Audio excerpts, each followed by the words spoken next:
to Myers Metal Detectors, located in sunny Tampa, Florida, where we sell nothing but fun and adventures, treasure hunting gear, and anything you can imagine for metal detecting. Give us a call, 813-237-1939. Happy hunting and dig deeper. Live from sunny Florida, it's Treasure Talk. Welcome, folks. Welcome indeed. Welcome indeed. Welcome to another exciting edition of Treasure Talk. It's Monday night. It's time to talk treasure. Isn't it, Yes, Dell? it is. Yes, it is. I got one thing I got to say to it. Dell Lempersky Rutherford, she won a Terry Shannon book, and she's not sent me her information to get to Terry to get her book. So, Adele, toot sweet. Yep, you better do it quick so you can get that book out so you can learn all about treasure hunting over on the 1715 plate fleet for sure. That's right. That's right. And I wanted to tell folks that I do have the Mind Lab Manticore. I've got plenty of them in stock, so we'll be doing some special deals on those. So I think they can actually say they're in stock now. Yeah, and you've got all the rest of the Mind Lab. You got Nukta. You got Octa Legends, the new Legends, the new Simplex. We got it all. Did you put one of those Simplex Ultras together? No, I have not. It's still in the box, and I haven't put one together yet. But I know they are nice. Well, they're very light. I mean, wow! It almost feels like you're picking up a Deus. Yes. Yeah, super light. There's the detector companies are getting smarter as they're getting older. The ones that are surviving are making products that everybody loves. They're lightweight, work great. So I think they're earning for sure. So yes, plenty of Manticores in stock and plenty of every detector. Anything you want, just to holler at me and we'll get it shipped out to you for sure. Because you've got everything. And you still got Deus, and I think with the Simplex Ultra, they've made some very major modifications, hadn't they? Yes, they have, and people. I've sold a couple of them. People used them on the saltwater beach. They said they did okay. They're single frequency, so it's a little more work than when you're running your multi-frequency Deus 2 or Mind Lab or Legend. So they can be done, but if you're a dirt or land hunter, I mean, super lightweight. Can't wait till they get the smaller coils for those. Yeah. Did you see the wisecrack from Ohio? From my buddy Tom. Maybe the Hollywood actor will put it together on Saturday. Yes, he is coming in. That's a good one, Tom. Right on, brother. Yeah. Keep Joe in your prayers because he lost his sister on I guess it was yesterday. No, not yesterday. Day before. Day before, I think Saturday. Saturday. Yes. I forget what day it was. No, it was actually Friday. Yeah, because I was at a funeral in myself. Awake Thursday night and a funeral on Friday my own self. Yeah, so keep him in your thoughts and prayers. But hopefully he will be here Saturday and he could put one of those together for sure. Because I know they're super lightweight. People love them. And so, the all the technology is migrating down. Things are getting cheaper. So it's good for the consumer. And all these companies compete with each other. So we have fantastic detectors today. If you looked at that money 10 years ago, you wouldn't have any of those features.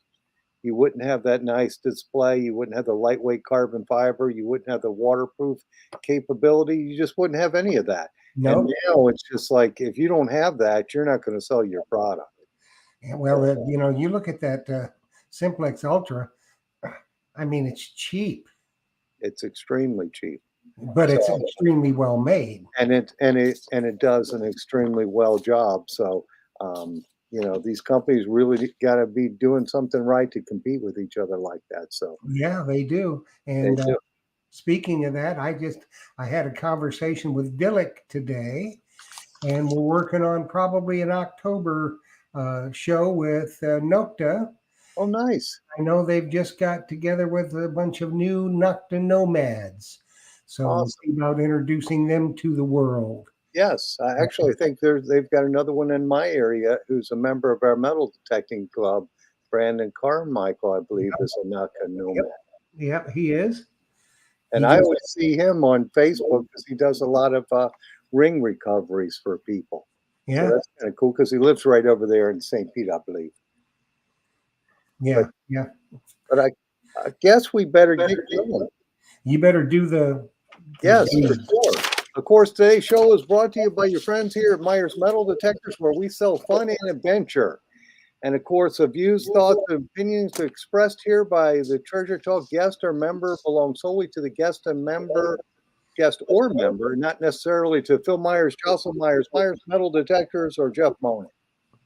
And the most important thing is the purpose of Treasure Talk, and that is to promote the hobby of treasure hunting and metal detecting and to educate our members in a fun, informative manner. And I like how you select a guest, Jeff, that we get exposure to a different type of treasure hunting. And tonight's show is going to do just that. oh, it's going to be a zoomer. I tell you what, if if any of y'all haven't subscribed to this young man's YouTube channel, you need to get her done. We'll tell you how to do it here in a little while. I mean, this kid has got it rocking and socking. I'm telling you.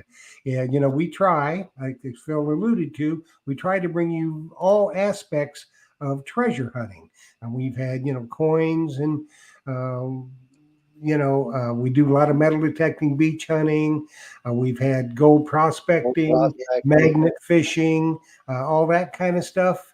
A few bottle diggers, but this one is just really exciting to me because you see some of the stuff this young man pulls out of the ground and how he goes about locating it, and he's not shy about telling you how he does it. He's very, very forthcoming with his techniques and how he identifies this stuff for privy digging. And I tell you what, there's a lot of really cool stuff.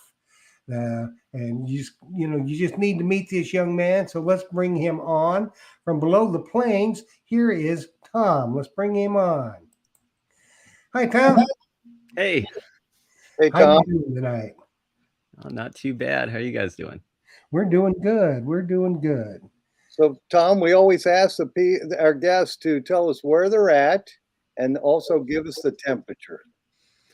I am just outside of Buxton, North Dakota, and it wasn't too bad today. It was in the 70s. Oh, nice. I I wish it was in wish. the 70s here. It was in the 90s, and it rained like it seems like it rained every hour for like 10 minutes. It just Uh, off and on, and it was just hot and steamy. Well, it was about 97 here by me Oh, with geez. a heat index of well over 100. Did you get any rain, Jeff? No, Okay. no, we needed it though. We got some yesterday and it was all right, but woo, So, um, Tom, I'll start on some questions right away on privy digging. yeah. Does it get too hot where you're at to do that? I remember seeing 109 on my car's thermometer a couple summers ago. I was digging near Minot, North Dakota. That was the warmest I'd remembered. Otherwise, we'll hit 90s up here, North South Dakota.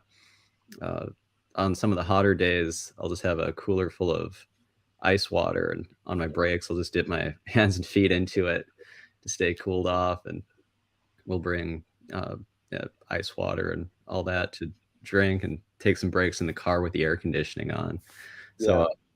we'll also experience freezing temperatures early in the year, later in the year. And there's been a few times I've actually gone out digging in blizzards.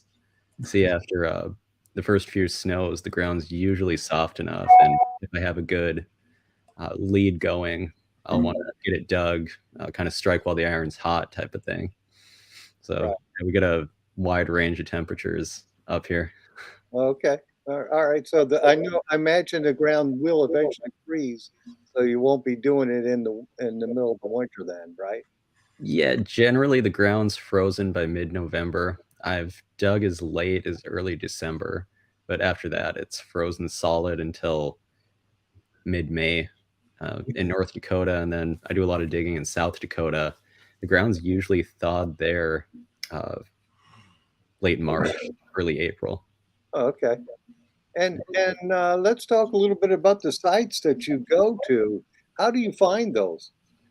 A lot of research, sometimes word of mouth, although even with that, I need to do some research of my own just to make sure if I'm driving X amount of miles and staying overnight that I'm digging a spot I'm sure has some good potential. So a lot of research. I'll look at old maps. I know a lot of folks are familiar with the Sanborn maps. Yes. I'll also look through county atlases, and I guess the most extensive would be going into microfilm, getting reels of microfilm from the State Historic Society and manually scrolling through page after page of newspaper ads looking for where the early businesses were, and generally the hotels, saloons, pool halls. The commercial district with high traffic has the best potential for the best artifacts to find. From the microfilm, I'll look for the hotel advertisements, and it's a lot of work. It's usually a winter project, and I'll find out sometimes they'll have an ad saying it was on the corner of this and that street, which sometimes the street names have changed or the town's gone. So from there, you have to go into the Register of Deeds and figure out which lots the proprietor owned. And then generally a hotel or prominent business was on the corner generally. But it's a lot of narrowing down where it could be. And once you get an idea, you can just kind of go through the process of elimination by lot. Okay. And Josh, you said you had a question? Okay, so I guess someone's asking is for the Sam Truckley is asking, so what is dig a privy? Explain to what a privy is. Well, the privy is basically the hole underneath the outhouse. Way back when there was no indoor plumbing, so every house business had an outhouse in the back, and that pit they dug underneath it is the privy. Maybe the whole thing, the outhouse and the hole underneath, was called the privy, but way back when, they'd go to the outhouse and do their business, usually throw some junk down the pit. Some folks were hiding addictions. I'll find pits packed full of liquor flasks or prescription drugstore bottles. Now, right. Sometimes folks would drop stuff down by mistake, like lanterns or pipes. Sometimes marbles. Very rarely I find coins, and folks think I should find them all the time. Granted, I don't metal detect, but I've had folks follow me around with detectors, and the coins that are recovered from these pits are usually culled, just in extreme cull condition, and I figure that's from the acids in the urine. Yes. From the outhouse just ate it away. Usually you can tell what kind of coin it was with it. Yeah, I think that the outhouse coins would be the weakest coins because all the chemicals in there just would tear them up. Yeah, and the groundwater. A lot of these pits are deep, so we'll get into groundwater often. Oh, okay, that's interesting. And Surfside Dan is asking, do you probe or use a G? What does that say, Jeff? GPR, ground penetrating radar. GPR, that's always brought up amongst bottle diggers, and well, they work sometimes. The soil consistency plays a major factor. Seems the GPR works best in like a sandy, rocky, gravelly soil, and I believe in solid limestone or granite that'll go down 100 feet or so. But around the Midwest, a lot of the soils like a hard packed dirt and then a clay, a really sticky, heavy clay, and the signal just bounces off of that. So getting down, seeing anything more than 2-3 feet in the ground, I hear is difficult, if not impossible, with a GPR unit. Now, I've never taken a GPR class, or I've never owned one. I've looked into it, and every time I talk with someone about it, they mention the same thing here in the Midwest. And I've spoken with folks who actually do the GPR surveys. They told me the same thing. If the outhouse had even a clay cap put on it, the signal might not get through. I'm not saying it's not possible. Just from what I've researched, I found that it's difficult, maybe impossible process to locate these pits with GPR. Okay. And well, we have another question. Tom, what do you do with all the bottles you find? I get that question all the time. It's a case-by-case scenario.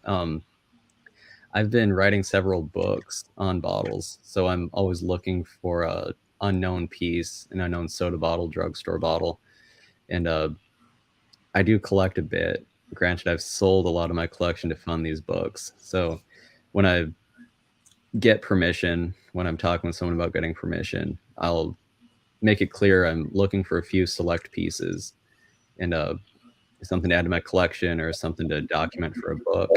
And they can keep the rest. Most of the time, they don't want more than a couple souvenirs, if that. Mm-hmm. Yeah, if you've seen the videos, you'll see we get 100+ bottles in each pit. And, a lot of the time, if they don't want it and it's not something we're looking for, we'll just throw it back in the bottom of the pit, and maybe the next person will find it. Have a good day. Yeah, there you go. Save it for the next guy. Now, you said you have a couple books. Yeah. You got them handy? You could show them. I don't have any on hand. Okay. Well, paste them, if you're on Facebook, paste them on our Facebook page so we can see them. Yeah, and, you might want to, if there's a couple of books, you may want to stock a couple of them, Phil. Yeah, put them on there so we can see them. But if someone has asked, Jocelyn just told me, my wife Jocelyn's on the other side of the room telling me questions, and Jeff's pulling up some too. But someone had asked, what is your day job? Yeah, with Dirty Paws Detecting. Full-time YouTube treasure hunter right now. Oh, no kidding. That's cool. I was kind of scraping by with digging and selling some of my finds. I was making it work. I still live at home, no wife, no kids. I can kind of afford to just kind of go out and look for treasure. No worries about tomorrow or the future, I guess. And it's working out, I guess. Okay, cool. That's awesome. So have you ever sold any of your bottles, like gone to set up at a bottle show? Yeah, I've set up at shows and I've had a few good sales. My best sales are done privately. I've met a lot of collectors. I initially sold on eBay even before the bottle shows. And I noticed a repeat of the same customers, and eventually we'd swap phone numbers and just kind of talk bottles. And through that, I've developed a decent, I guess, sales network. I can usually have a bottle sold before I leave the dig site if it's if it's a good one. Yeah. Yeah, I was in a pit here in Tampa, and I had dug I remember the name, but it was a town that's north of us. And this was probably 20 some years ago. And the guy says, "Oh, I'll give you," it was a soda bottle or a beer bottle. I don't remember exactly. "Well, I'll give you $75 for that one while I'm in the pit." And I said, "No, I like that one. I'm thinking I'm going to keep it." Anyway, I sold it later, I think for a few $100. But yeah, really have to know about the bottles, about the value, because some of them can be extremely valuable. Yeah. So education, I guess, is the key. What part of Florida are you in? I'm in Tampa. Tampa. I've got a Florida bottle here. Give me just a second. I'll grab it. You'll like to see this. Okay. And Jeff, we had a question up there who was asking, I think Jim Bakehorn. Did we pass that one? No, it was Tom Becker. He just said Yankton, South Dakota, if he does anything in that area.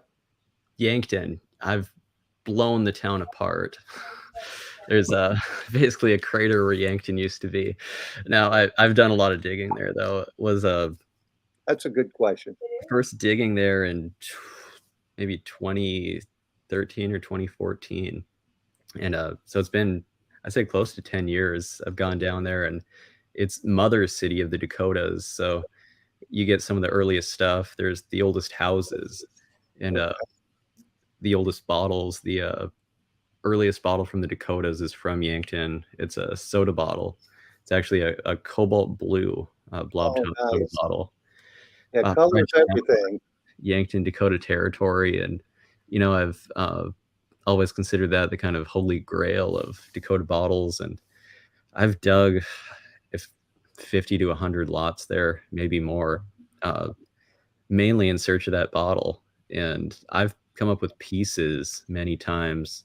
I've got into some really early pits. Just on my last trip, I found the top to one of those cobalt sodas, but never a whole one. The closest I got was an example missing the shoulder and the top. Mm. And that was from what I believe was the outhouse from Fred Schnauber's ice house behind the bottling works. And unfortunately, a sewer line had been trenched through it, and I think that may have damaged a few pieces. Probably. So what Probably. Florida bottle did you have?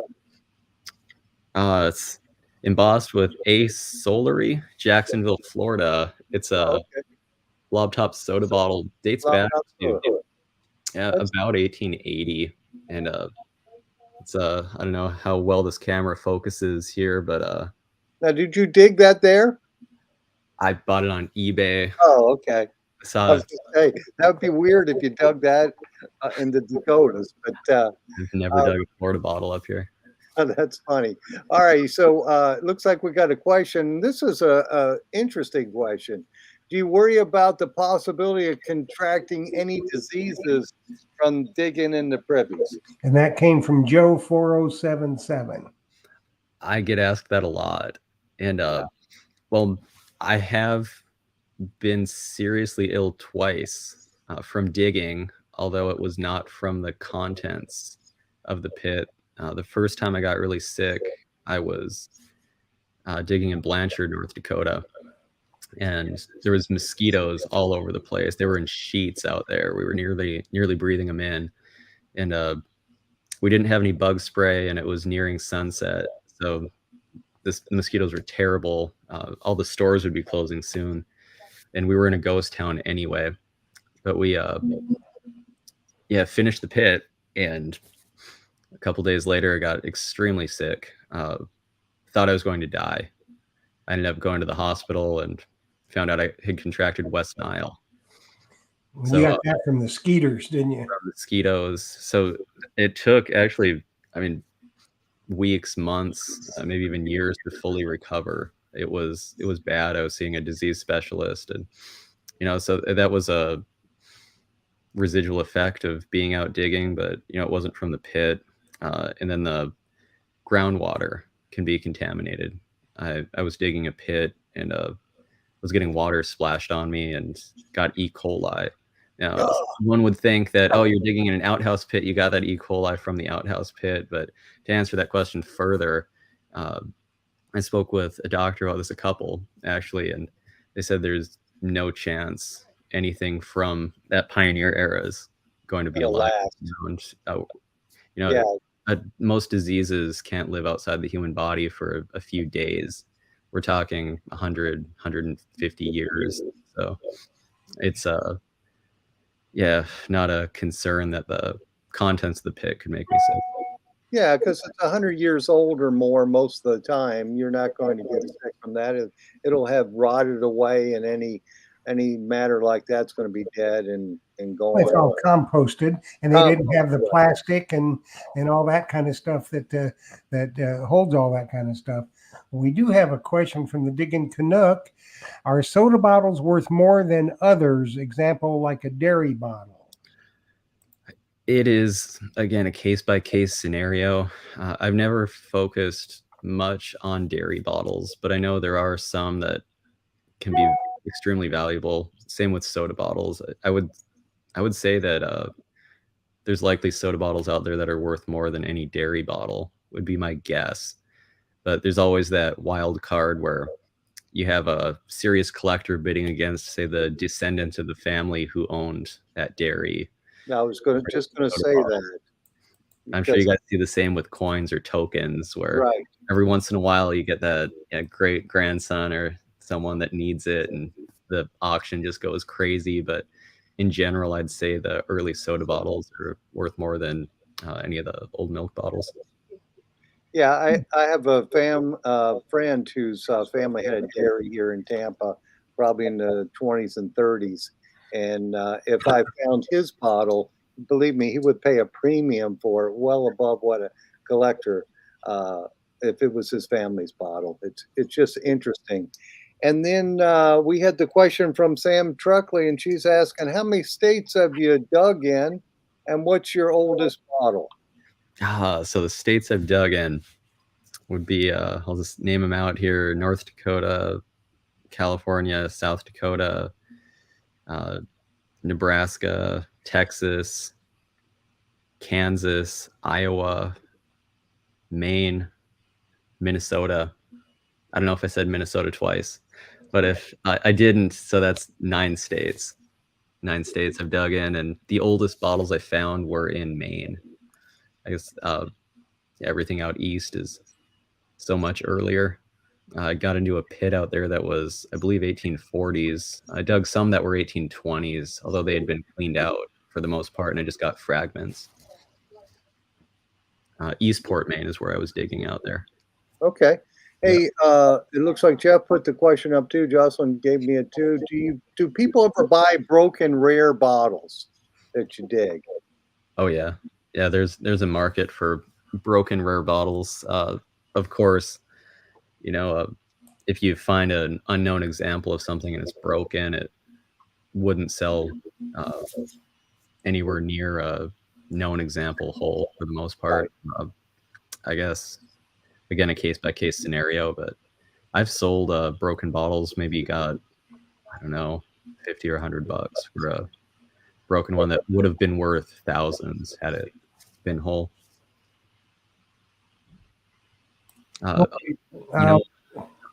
add one more thing. There was a jug, an old Red Wing stoneware jug I dug down a Pioneer era well, and it was Black Buffalo rye whiskey. Now that was probably the greatest broken piece I had found. If that hadn't been broken, it could have been worth 5 figures, but I sold it as is in pieces for $300 some. And that was the jug was out of Moorhead, Minnesota. Cool. Okay, Jeff looks like he got the question too from Shannon Bortner. Have you ever found an heirloom piece that could be returned to a family in a dump or a privy? I've returned them. I guess the one I was thinking of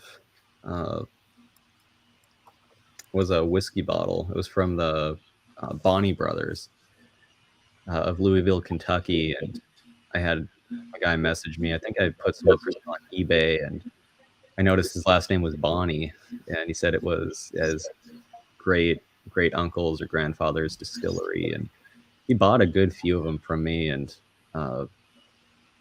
that's the one off the top of my head. I'm sure there's been a few others. I've done so much digging, but it's always fun to kind of return those to the family. You know, it's a cool experience. It's always fun to kind of return those to the family. You know, it's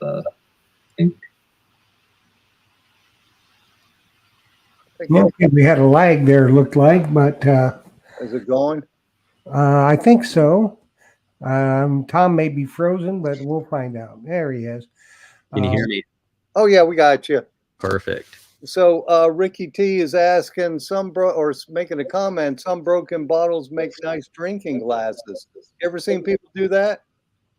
Yeah, I know a couple who have made bottles into drinking glasses. Generally, soda bottles.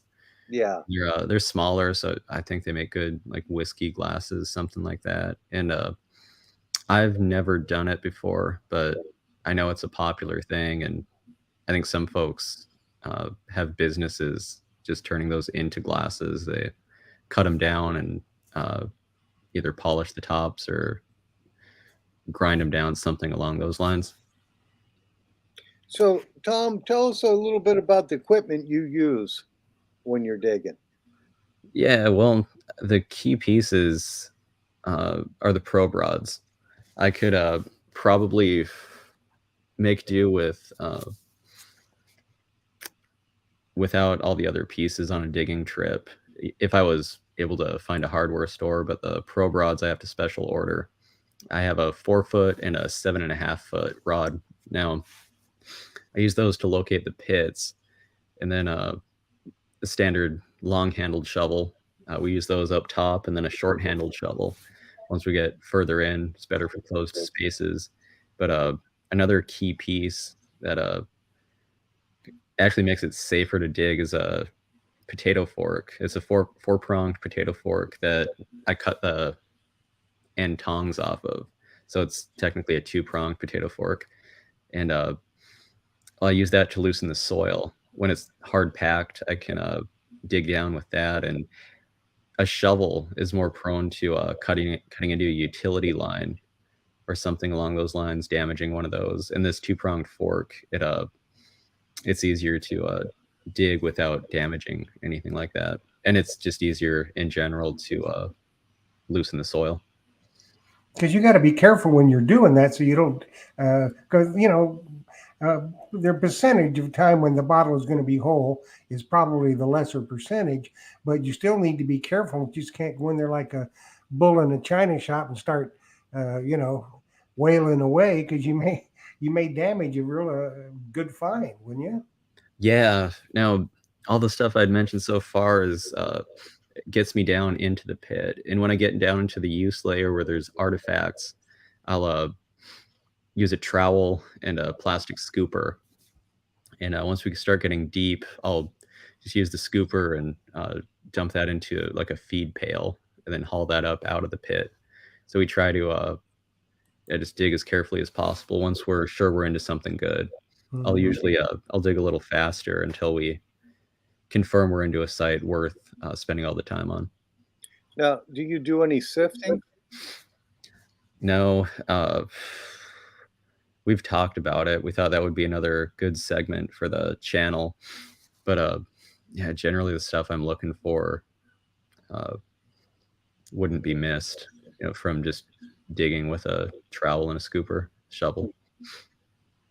Yeah, I've sifted a lot here in Tampa because it was Fort Brooke in the 1820s, but we would hit a fort layer, and then we'd metal detect too and dig and do it all, mix all together, and then we'd start sifting once we hit that certain layer. You said an 1820s fort? Yeah, the Seminole War fort. That's amazing. Yeah, our whole downtown area was pretty much that. Now it's been all built on, but years ago we could find places to dig and to sift, and it was fun doing that. And we found some old bottles too along the way. I didn't find any privies, but I know people who were doing it before I got started doing it who dug privies, big privies next to some of the older buildings. So it's cool, and they sifted too. They would look for the bottles and sift. Yeah, it's maybe something we'll incorporate at some point, but And two, I think our soil down here is real sandy. that's the next point I was going to make. Up here, it can be a nightmare with the water table. It's just all mud. And ideally, if someone had like I don't know, water system or something, or a hose to spray it all off, all the dirt and mud. And I've noticed at times where we leave a pit opened up overnight and it rains, you'll see some smaller pieces wash out, some buttons and fragments, stuff like that. Hey, I got another question here. Jocelyn just gave me, Jeff, from Moose in New York, otherwise known as Moose Ninny. But Moose in New York wants to know, what is the deepest hole you've dug? Well, the deepest hole was a well.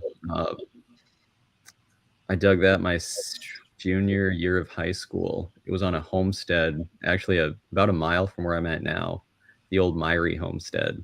And I noticed a sunken area out in the woods. I started digging, found some modern junk, but I'd felt with the probe rod that there was stuff deeper.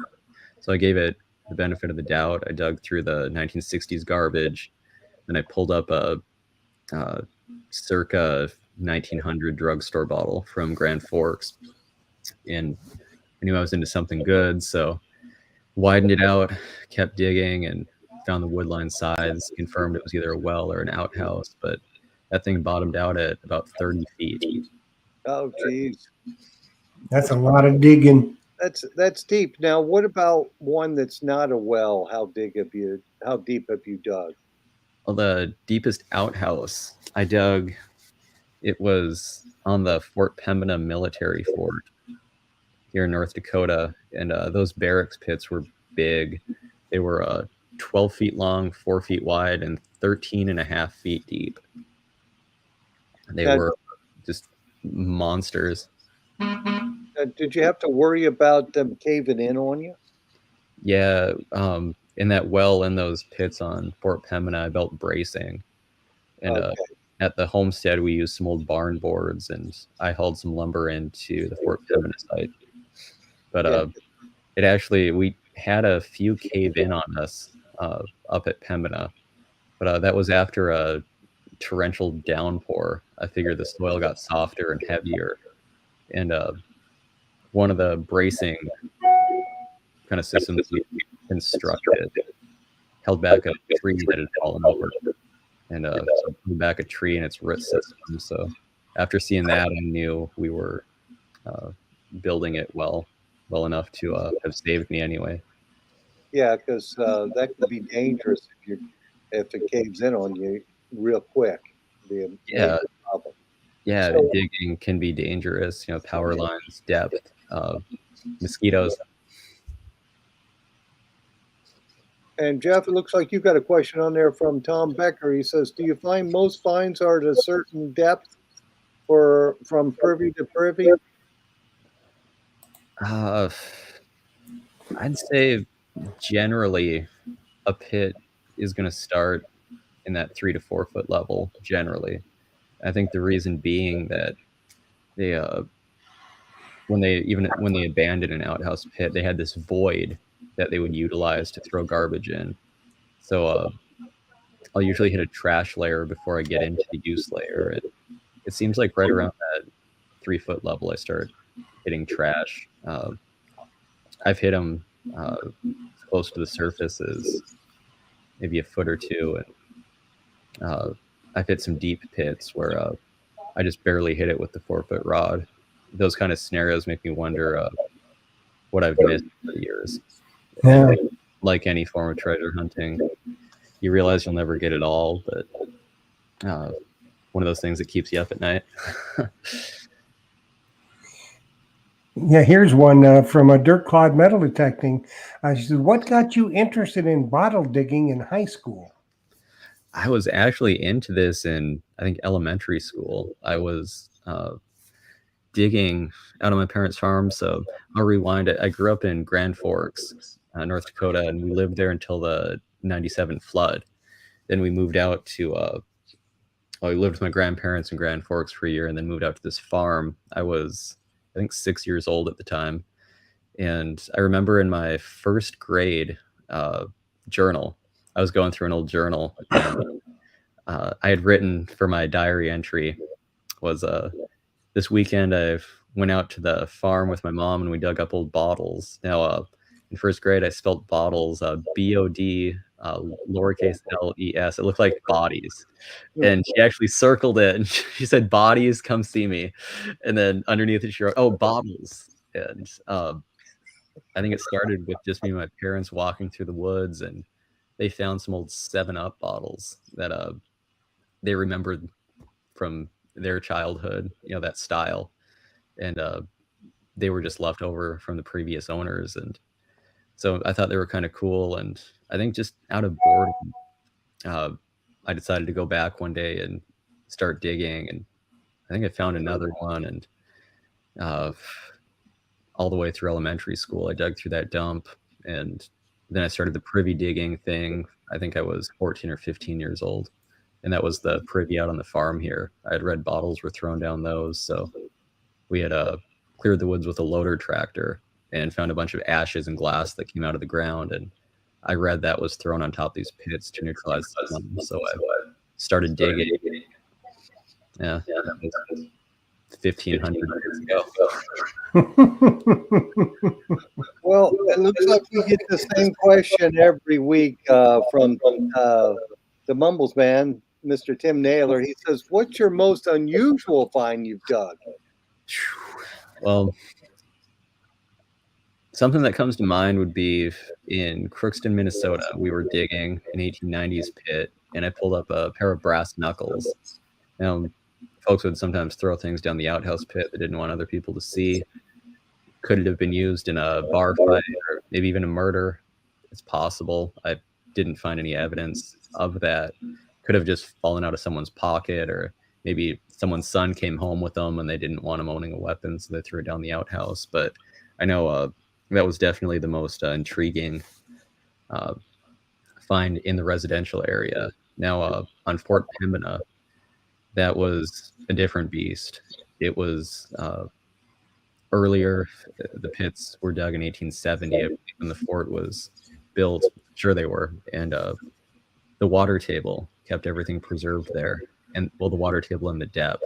So everything past maybe 8 or 9 feet down to that 13.5-foot level was nearly perfectly preserved. I was finding soldiers' hats and boots, brogans, that looked like they were thrown down there yesterday. Maybe the color faded a bit, but the elasticity on the chin straps of the kepi hats was still pliable. Just how well preserved everything was. That was definitely the most notable in my digging career, I guess you can call it. Cool. Well, we got a bunch more questions to go, but first, Sure. We're going to have a word from our sponsor, and then we'll come back with the question that we will. I got one from Dirty Balls. That's the one. So Okay, let's have a word from our sponsor, and then we'll come back with that question. Hey friends, Phil Myers here from Myers Metal Detectors, located in sunny Tampa, Florida. And today I'm going to show you a product that we've been waiting for a long time to have ample supply to say it's in stock, and that's the MindLab Manicore. Today I can say it's officially in stock. I actually have 20 of these coming on Monday. So we are going to do a special price on this. I can't publicize it or tell you about it, what we're including with it, but it's the MindLab Manicore, and it's got all the updated features. The whole thing is carbon fiber. It is the latest and the greatest. We have them in stock today here at Myers Metal Detectors. And of course, you know, it's new in the box. This is just our display item. And we also have Clyde's book on the Manicore, and this is an excellent read. I'm going to throw this in the box. When you buy this, just mention Treasure Talk and you'll get the special price. So give me a call, 813-237-1939, or you can email me, flphil@me.com. Thank you and happy hunting. Yeah, that guy sounds like a professional. Yes, he does. He's got his Hollywood Walk of Fame, but his star is in the Privvy on the Hollywood Walk of Fame. There you go. That's You know, Tom, I know you got started in this at a young age, and I actually did the same thing up in Maryland as a kid.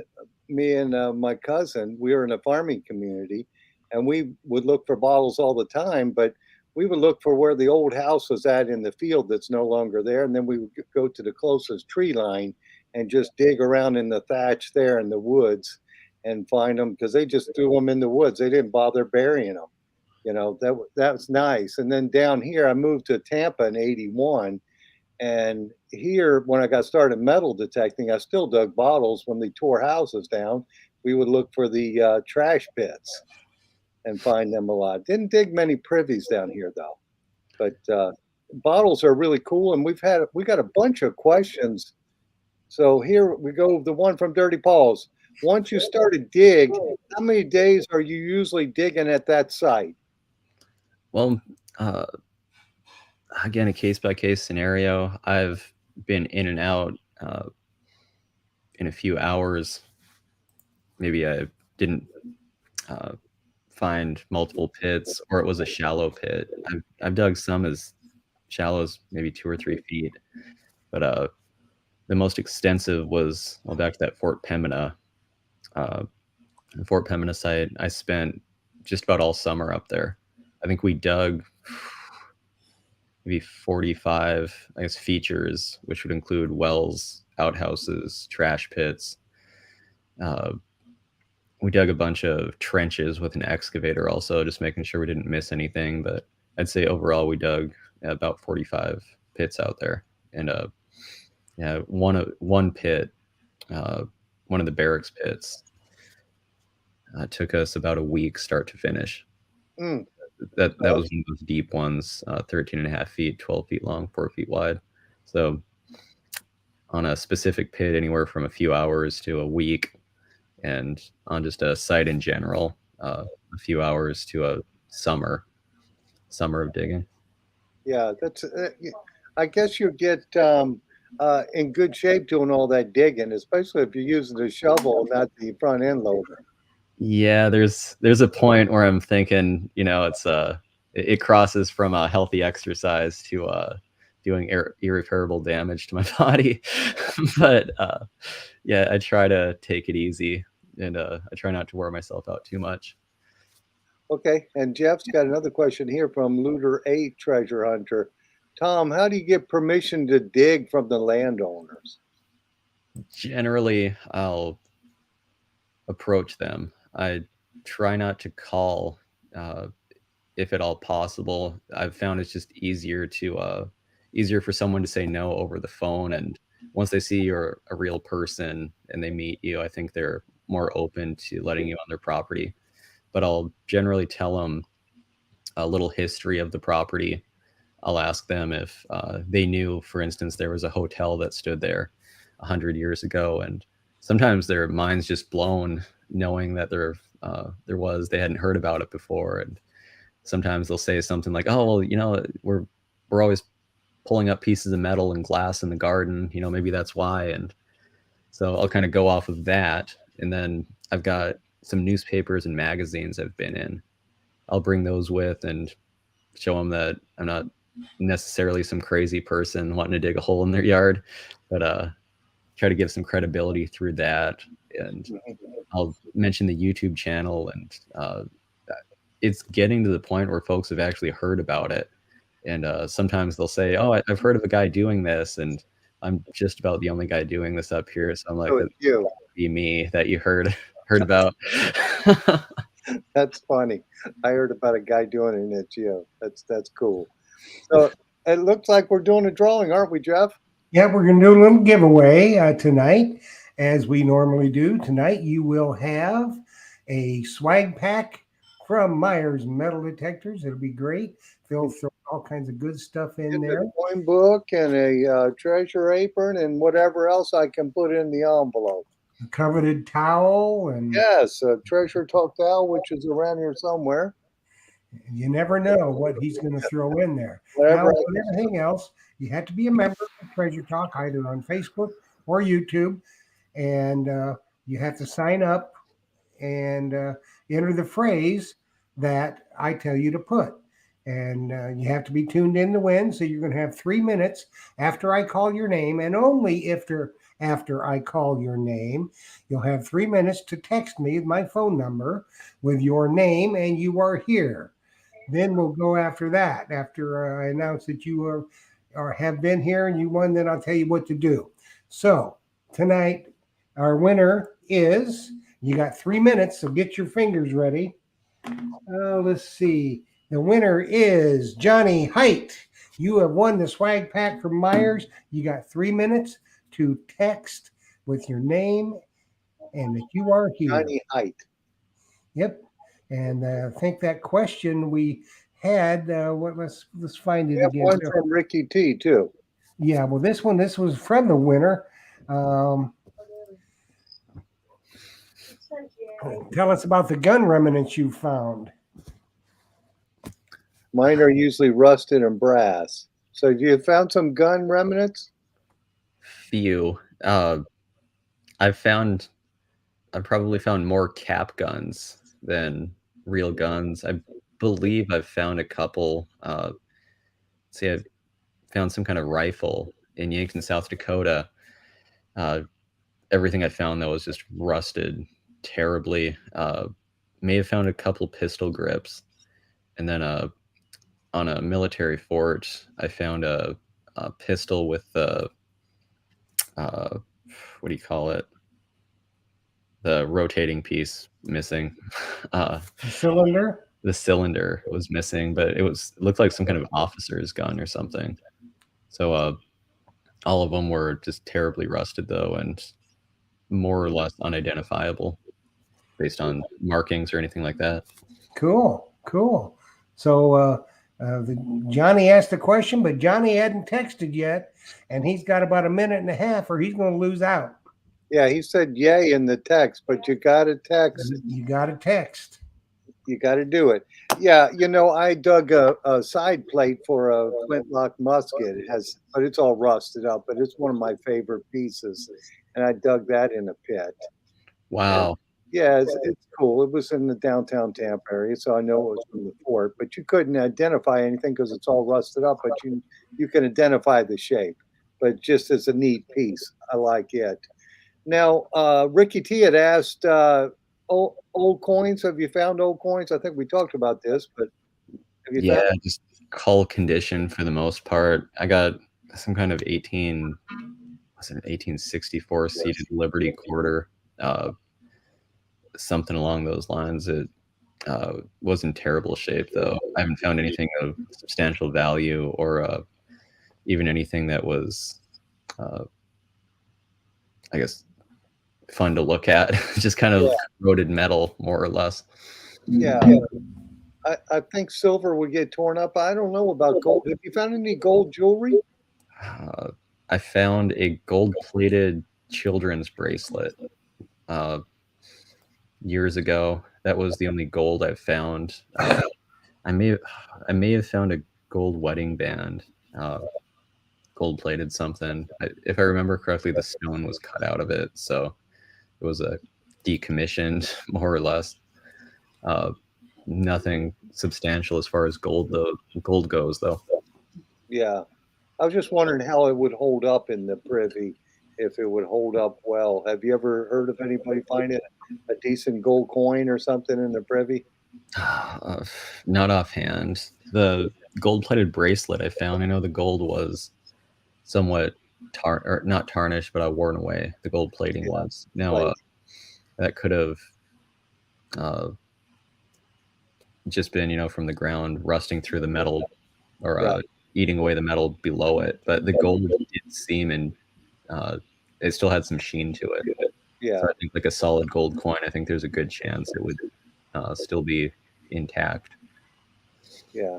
Okay, we did have the winner. He did text. Awesome. So now what he has to do, you have to email. It's the only way we accept it. Treasure Talk Show. Let me put that back up there. I'll put this question back. You probably already got that question anyway, Phil.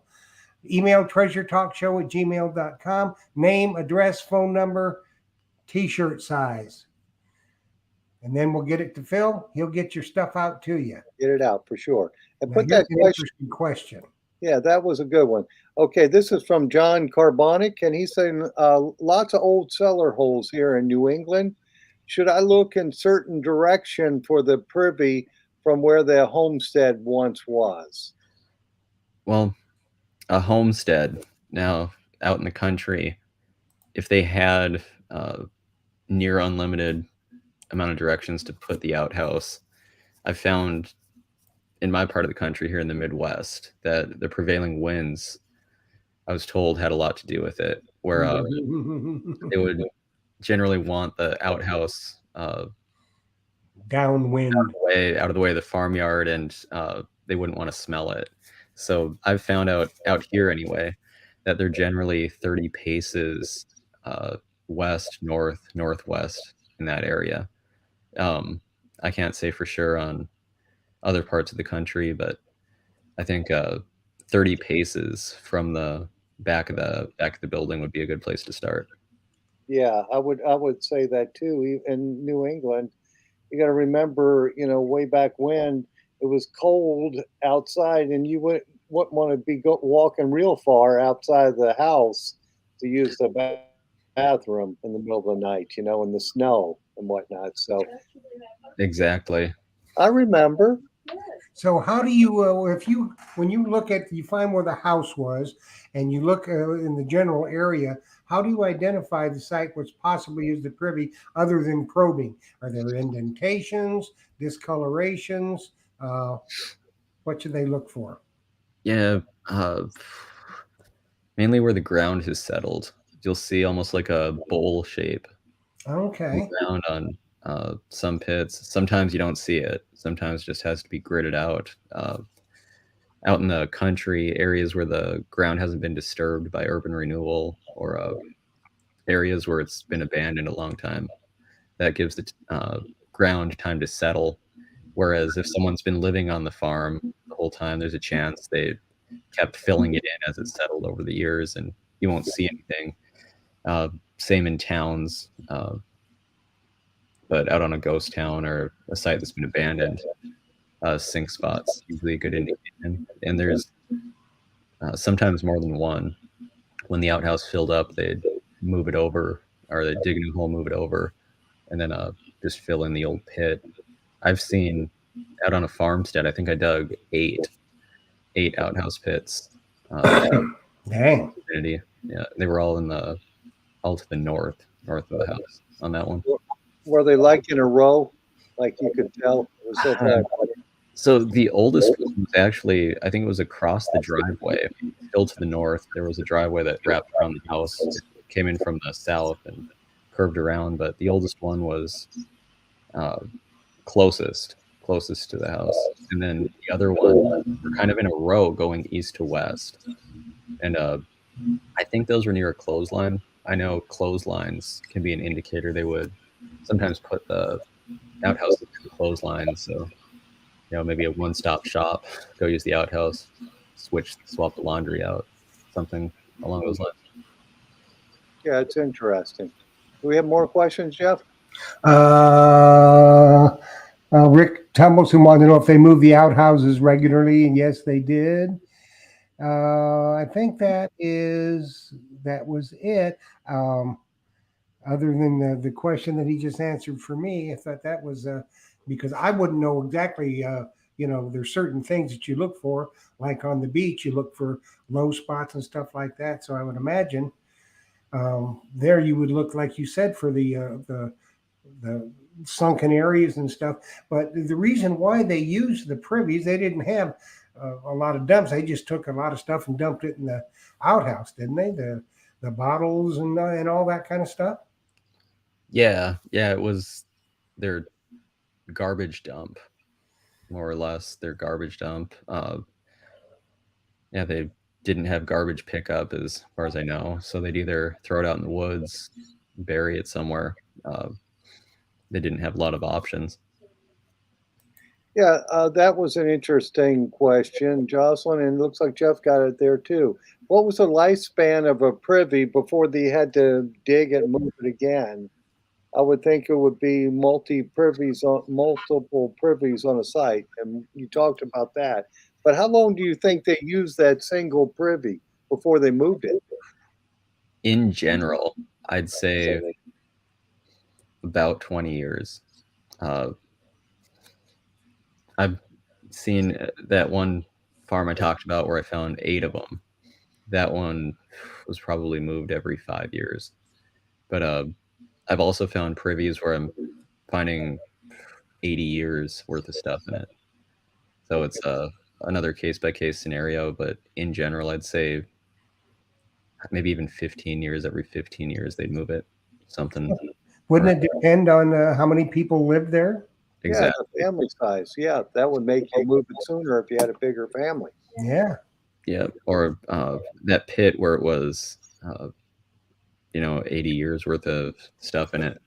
Yeah. That one could have it was in the commercial district. I think it could have been a small scale business. So maybe even the owner wasn't using the pit very often, or he had his house nearby and the business wasn't very active. So Yeah, cool. yeah. Well, we've run out of time, Philip. Yes, we have, Tom. I really appreciate you coming on here and sharing your wisdom with us because I know the members have loved this. So hopefully we can get you back again maybe bring show some of your finds.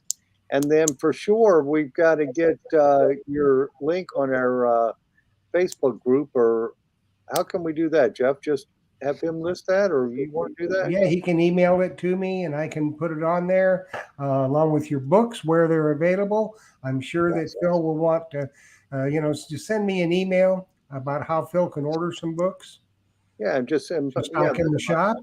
And, like I said, we try to bring all aspects of treasure hunting, and this is a very fascinating aspect of it. It is. A lot of It people really don't is. even realize, Yes. until they've been to one of the bottle shows. And I know Yeah. Phil has been to these bottle shows. Oh yeah, I love the bottle shows. Except And- I'm afraid I'll break something. That's the only thing that scares me about the bottle show. Well, a lot of those bottles can be worth a bunch of money. Oh, I've seen them tens of thousands, and it just amazes me. Bottles are just cool. It's a Yeah, cool they are. thing. So we want to thank you very, very much, Tom, for coming on with us. I know you said your life is chaotic at this point. You got to dig while the digging's good. Absolutely. While the weather's good. But we certainly do appreciate you coming on and sharing your wisdom with us tonight. Well, thanks Yes, for having sure. me.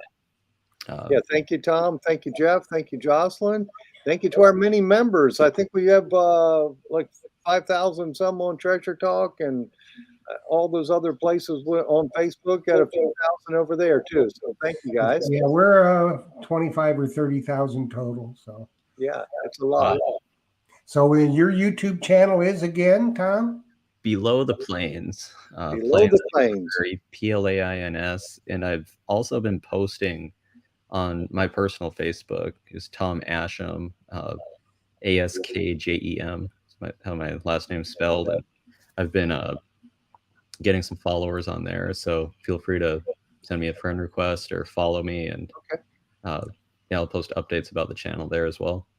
We'll do for sure. We are going to do that. So it's time for us to ski daddle. So Tom, thanks much. Phil, thanks, brother. Thanks, Justin. Thanks to everybody who was tuned in tonight. I hope that you learned something. I know they did. And that about bottle digging. Next week we'll have Jimmy Crossbones and Florida Rob. So we be prepared. I will be uploading another entry video for a giveaway for next week tomorrow. So happy hunting, everybody. Thanks for watching. And remember, dig deeper. Dig deeper. We'll see you guys.